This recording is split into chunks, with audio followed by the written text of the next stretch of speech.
आप सभी को यीशु मसीह के नाम में जय मसीह। आज हम लोग बाइबल से दृष्टांत के विषय में देखेंगे और जिस प्रकार से यीशु मसीह ने हमारे बीच में रहकर दृष्टांतों का उपयोग किया, तो हम उनमें से एक दृष्टांत को आज पढ़ेंगे और उसका अर्थ समझेंगे हमारे जीवन के लिए। तो पहले मैं आपको दृष्टांत के विषय में कुछ बताना चाहूँगी। तो सरल शब्दों में अगर हम कहें तो दृष्टांत वह स्वर्गीय सच्चाइयाँ हैं जिन्हें संसार के उदाहरणों के द्वारा समझाया जाता है। और हम सब जानते हैं कि यीशु मसीह ने दृष्टांतों का उपयोग किया है ताकि हम उसके वचन को समझें। तो आइए हम उस दृष्टांत को पढ़ने से पहले एक छोटी सी विनती करें और आगे बढ़ें। आइए हम प्रार्थना करें। धन्यवाद परमेश्वर, आज के सुंदर दिन के लिए आपके चरणों में दीन और नम्र होकर आते हैं और प्रार्थना करते हैं प्रभु कि आज जो दृष्टांत हम पढ़ते हैं उनको समझे और अपने जीवन में लागू करके आगे बढ़ने वाले हो सके। आपके अनुग्रह को मांगते हुए यीशु मसीह के नाम से मांगते हैं, आमीन। तो आइए अब मैं आपके सामने उस वचन को पढ़ती हूँ। मत्ती 12 अध्याय उसका 33 से लेकर 37 तक। इसका शीर्षक इस प्रकार से लिखा गया है, पेड़ और उसका फल। यदि पेड़ को अच्छा कहो तो उसके फल को भी अच्छा कहो, या पेड़ को निकम्मा कहो तो उसके फल को भी निकम्मा कहो, क्योंकि पेड़ अपने फल ही से पहचाना जाता है। हे सांप के बच्चों, तुम बुरे होकर कैसे अच्छी बातें कह सकते हो? क्योंकि जो मन में भरा है वही मुंह पे आता है।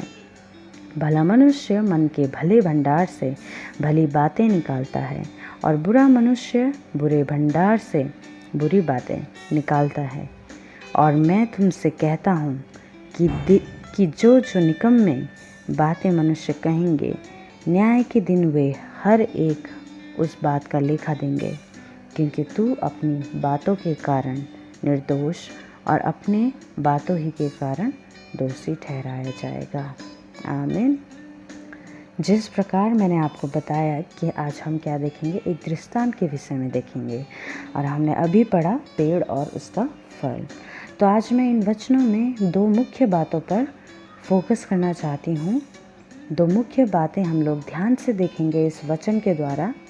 तो पहले मैं जो पहला पॉइंट है, मैं आपको ये बताना चाहती हूँ कि through Christ let us bear good fruit. यीशु मसीह के द्वारा आइए हम अच्छे फल उत्पन्न करें।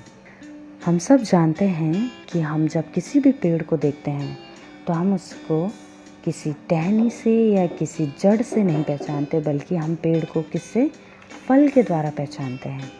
और इस 33 वचन में भी लिखा है कि यदि पेड़ को अच्छा कहो तो उसके फल को भी अच्छा कहो, या पेड़ को निकम्मा कहो तो उसके फल को भी निकम्मा कहो, क्योंकि पेड़ अपने फल ही से पहचाना जाता है। तो यहाँ पर हम देखते हैं कि जो पेड़ है वो क्या किया जाता है, अपने फल के द्वारा पहचाना जाता है। तो हम देख सकते हैं यूहन्ना 15 अध्याय उसके 4 वचन में, जो कि हमें पेड़ के विषय में बताता है। तो मैं आपके सामने पढ़ती हूँ यूहन्ना 15 का 4 पद।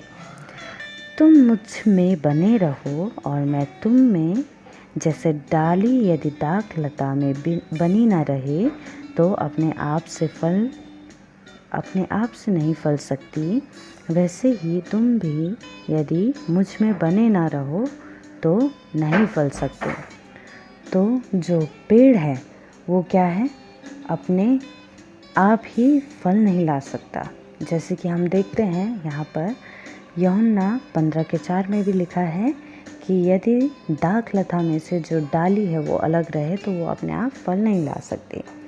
और जब हम देखते हैं यदि पेड़ में जड़ ना हो तो उसमें क्या होता है, पोषक तत्व या मिनरल्स नहीं जा पाते हैं, और जिस कारण उसमें क्या, फल नहीं हो सकता, या यदि फल होगा भी तो वो अच्छे फल को नहीं ला सकता।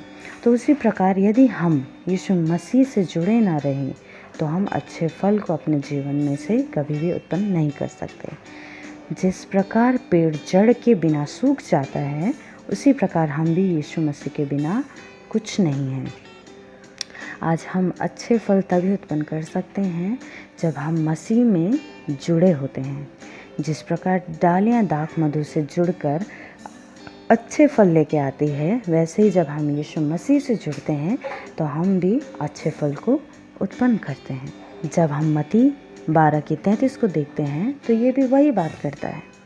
जब कोई भी पेड़ होता है वो फल से पहचाना जाता है, और यदि हम किसी पेड़ को अच्छा कहते हैं तो उसके फल को भी अच्छा कहते हैं, और यदि किसी पेड़ को निकम्मा कहते हैं तो उसके फल को भी निकम्मा कहते हैं।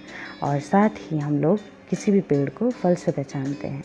तो इसलिए यदि हम यीशु मसीह में बने नहीं हैं तो हम अपने जीवन से अच्छे फल को नहीं ला सकते। और जब हम यीशु मसीह से जुड़ जाते हैं, और जिस प्रकार डालियाँ दाख मधु से जुड़ जाती हैं, उसी प्रकार हम भी अच्छे फल लाते हैं जब हम मसीह में जुड़ते हैं। अब मैं आपको दूसरी बात बताना चाहूँगी, जो कि यह है, because day of judgement is near, so let us seek good things. क्योंकि न्याय का दिन निकट है, इसलिए अच्छी बातों की चाहना रखें।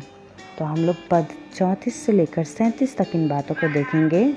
34 पद में स्पष्ट रूप से लिखा है कि हे सांप के बच्चों, तुम बुरे होकर कैसे अच्छी बातें कह सकते हो, क्योंकि जो मन में भरा है वही मुंह पर आता है। और यहाँ पे जब हम देखते हैं तो सांप के बच्चों, तो हम जब यहाँ पे देखते हैं ये वचन हमें स्पष्ट करता है कि सांप के बच्चों के विषय में। और हम जब देखते हैं इन्हें तो हम पाते हैं कि मत्ती 3:7 में स्पष्ट करता है कि यीशु मसीह फरीसी व सदूकी लोगों को क्या कहते हैं, सांप के बच्चों से संबोधित करते हैं। फरीसी व सदूकी लोग वह लोग थे जो कि ज्ञानी व शास्त्री और महारथी, जिन्होंने क्या किया था, शास्त्र का हर एक बातों को अपने जीवन में याद करके चले थे। लेकिन इन्होंने भले बातें याद रखी हो लेकिन उनको लागू नहीं किया था। और वे लोग मूसा के नियम को अच्छे से जानते थे और अपने जीवन में रखते थे। लेकिन यदि हम देखें तो आज के समय में हम उनकी तुलना शास्त्र जो कि टीचर हैं उनके रूप में देख सकते हैं, जो कि ज्ञानी थे, जो शास्त्रों के विषय में पूर्ण तरीके से जानते थे। उन्हें मसीह कहते हैं कि हे सांप के बच्चों, तुम बुरे होकर कैसे अच्छी बातें कह सकते हो, क्योंकि जो मन में भरा होता है वही बाहर आता है। आज हम अपने ही बीच में कई ज्ञानी को देखते हैं जिन्हें शास्त्र का ज्ञान है लेकिन उनका सही उपयोग नहीं करते हैं। फिर 35 में लिखा है, भला मनुष्य मन के भले भंडार से भली बातें निकालता है और बुरा मनुष्य बुरे भंडार से बुरी बातें निकालता है। और हम यहाँ पे स्पष्ट रूप से देखते हैं कि जो मनुष्य के अंदर में भरा होता है, जो मनुष्य का स्वभाव होता है, वही मनुष्य का क्या आता है, बाहर आता है। उसके भले भंडार से भली बातें आती है लेकिन बुरे भंडार से बुरी बातें आती हैं। आज हमारे लिए भी यह चुनौती है कि क्या हम अपने मन के भले भंडार से भली बातें को लाते हैं, या हम क्या करते हैं, अपने मन को बुरे भंडार के रूप में रखते हैं। फिर पद 36 में लिखा है, और मैं तुमसे कहता हूँ कि जो जो निकम्मी बातें मनुष्य कहेंगे, न्याय के दिन वे हर एक उस बात का लेखा देंगे। इससे स्पष्ट होता है कि न्याय का दिन एक दिन ज़रूर आएगा जिसमें क्या होगा, हम सब का लेखा लिया जाएगा। जो भी बातें, जो भी सोच, जो भी कार्य, जो भी विचार हमने अपने जीवन भर में किए हैं, उन सब का न्याय किया जाएगा। हमारी कोई भी बातें न्याय के दिन छिपी नहीं रहेंगी। और 37 वचन में लिखा है, क्योंकि तू अपनी बातों के कारण निर्दोष और अपनी बातों ही के कारण दोषी ठहराया जाएगा। और हम अपनी बातों ही से क्या होंगे, निर्दोष ठहरेंगे। यदि हमने अपने जीवन में सही बातें की हैं तो हम निर्दोषी होंगे, लेकिन यदि हमारी बातें गलत हैं और यदि हम दोषी हैं तो हम लोग दंड के भागीदार होंगे। इसलिए यह वचन हमें आगाह करता है कि न्याय का दिन हमारे सामने है। तो हम ढोंगियों जैसे जिस प्रकार से मसीह यीशु फरीसी सदूकियों का उदाहरण देता है, जिन्हें कि वो सांप के बच्चों से बुलाता है और बोलता है कि सांप के बच्चों क्या ना करो, ढोंग ना करो। तो यदि हम वैसा जीवन जीते हैं तो हम भी क्या हो जाएंगे, उन्हीं की तरह अपने जीवन में हो जाएंगे, सिर्फ दिखावटी के लिए रह जाएंगे। हम बहुत बड़ी बड़ी ज्ञान की बातें करेंगे, लेकिन अंदर ही अंदर हम क्या होंगे, एक निकम्मे होंगे, पापी होंगे, दोषी होंगे। तो हम वैसे ना रहें, बल्कि अच्छी बातों में ध्यान देकर अच्छा जीवन जिए और अच्छी बातों के कारण न्याय के दिन निर्दोषी ठहरे। तो आज हमने 2 बातों पर ध्यान दिया और हमने आज 2 बातें सीखी हैं। तो पहली बात क्या है, मसीह के द्वारा हम क्या करें, आज हम अच्छे फल उत्पन्न करें। और दूसरी बात, न्याय का दिन निकट है तो अच्छी बातों की चाहत रखें।